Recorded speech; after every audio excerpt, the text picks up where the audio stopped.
It was a red-hot crisis for 444 days. Protesters broke into the American embassy in Iran. Iran has been invaded and occupied by Iranian students. The Americans inside have been taken prisoner.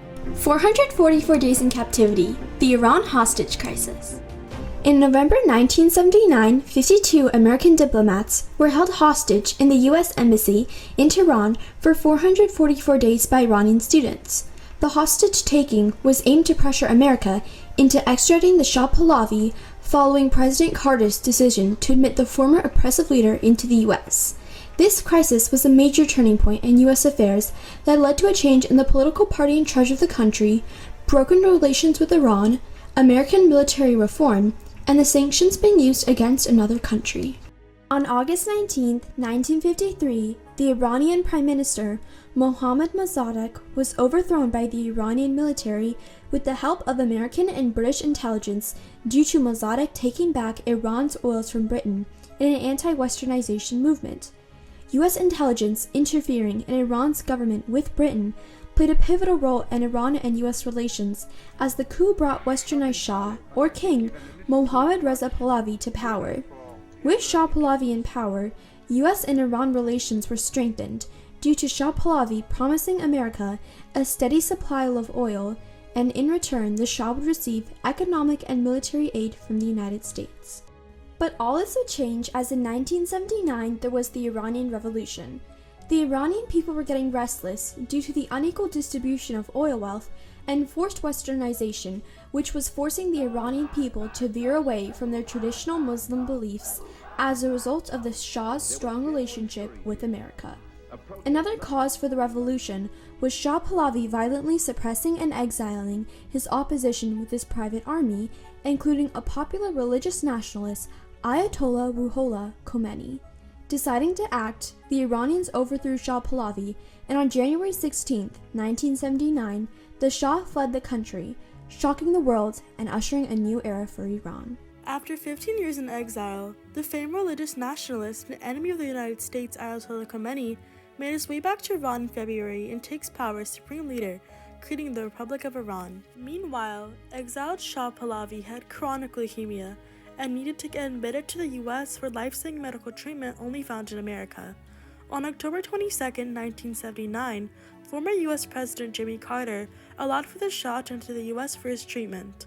Already enraged at the U.S. are taking some of Iran's oil supply, Shah Pahlavi's admission to America angered many Iranians, as they saw this the U.S. supporting his abusive regime and America interfering with Iran's internal affairs. On November 4, 1979, 2 weeks after Shah Pahlavi's admittance into America, over 300 Muslim college students, who were followers of the supreme leader Ayatollah Khomeini, stormed the U.S. Embassy in Tehran in a planned attack. The students overpowered the 72 embassy staff members, shouting death to America while using Iranian women as shields. The overtaking of the embassy was to get the U.S. to extradite Shah Pahlavi to Iran to answer for his crimes against the Iranians.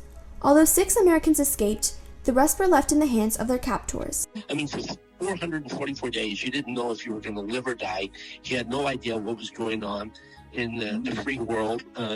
You just knew that your days were just numbered. 3 days later, Ayatollah blessed the rogue students for capturing the hostages, adding fuel to the fire and branding Iran as a terrorist country. The Iranian people backed the Ayatollah, but outside of Iran, the world was shaken due to the unorthodox way of Iran protesting President Carter's decision. The students wanted to punish the U.S. government, yet Ayatollah Khomeini still released 14 hostages, including all women or African American, claiming they had already suffered enough from the hands of America. The remaining 52 Americans were told by the students to write to the U.S. government, asking for the release of the former Shah, and were used to film propaganda. Many parties tried to peacefully resolve the crisis but failed.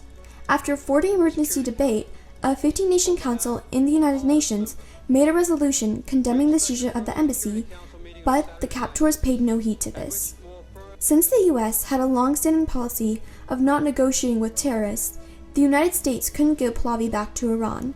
So, the American government tried to find diplomatic solutions to end the Iran hostage crisis, but after many failed attempts, Jimmy Carter decided to freeze Iranian government assets held in the U.S., being the first American president to do so. These sanctions plummeted Iran's economy as its trade with America went from $6 billion to $500 million. But the sanctions didn't deter the Iranians, so Jimmy Carter sought out a military approach to save the hostages, as he didn't want any American blood being spilled on Iranian land. Operation Eagle Claw launched in April 1980 and was signed off by President Jimmy Carter to rescue the 52 American hostages. It involved U.S. Special Forces like the Army Delta Force and Navy SEALs. The mission faced unexpected challenges, including adverse weather conditions and mechanical failures.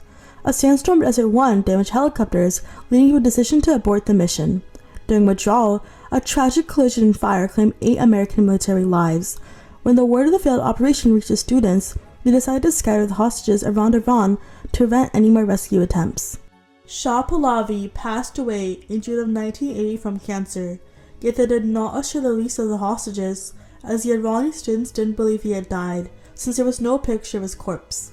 However, the costs started to outweigh the benefits, as the Iran army was stretched thin with another war, so Iran was open to negotiation talks.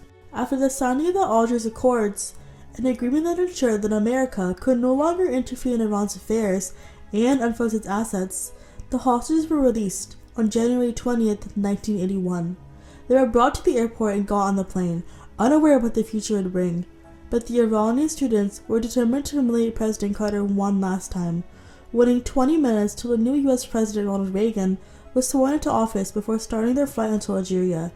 A week after arriving into Algeria, the hostages touched down in America, finally free after 444 days, making the Iran hostage crisis the longest hostage situation in history. Shortly after the Iran hostage crisis, there was a change to the political party in charge of America. During the crisis, Jimmy Carter's approval rating was 51%, and quickly dropped to 42% after Operation Eagle Claw, and by the end of his presidential term, his approval ratings were 35%. Along with his many failures to save American lives in Iran, leading to the worsening of his popularity, the economy during Carter's presidency was also in shambles. Carter passed policies that eventually led to recession, and due to the Iran hostage crisis, oil prices skyrocketed triple the price. Due to his inability to solve these issues, Jimmy Carter's Republican counterpart Ronald Reagan won the election in a landslide, winning 489 electoral votes, only needing 270 to win. The first lasting effect of the Iran hostage crisis was broken relations with Iran. With Shah Pahlavi in charge, Iran and America's relationship was strong, but after the crisis there was an increased American awareness of Islamic terrorism, creating a strong sense of Islamophobia. The crisis heightened existing prejudices, stereotypes, and a fear of Muslims that continues to this day. It shaped perceptions, casting Iran as unpredictable and hostile for years to come. The crisis normalized hostage-taking in diplomacy and reinforced American biases against Iranians and Muslims. The second long-standing implication of the Iran hostage crisis was American military reform. The failed hostage rescue attempt, Operation Eagle Claw, shaped subsequent U.S. military planning, emphasizing thorough adaptability. At the time of the operation, coordination among the different U.S. military agencies was lacking. Ronald Reagan's signing of the Goldwater-Nichols Department of Defense Reorganization Act in 1986 addressed this by establishing a clear chain of command under the Joint Chiefs of Staff. More importantly, it paved the way for the creation of CENTCOM and SOCOM, which are both a part of the American government's Defense Logistics Agency. These changes transformed the military from the failed Operation Eagle Claw to the successful Operation Neptune Spear, which resulted in the death of Osama bin Laden in 2011. The final everlasting impact of the Iran hostage crisis was sanctions being used against other countries. President Jimmy Carter was the first U.S. president to use the powers offered by the 1977 International Emergency Economic Powers Act. These sanctions froze Iranian government assets and blocked trade between the two countries.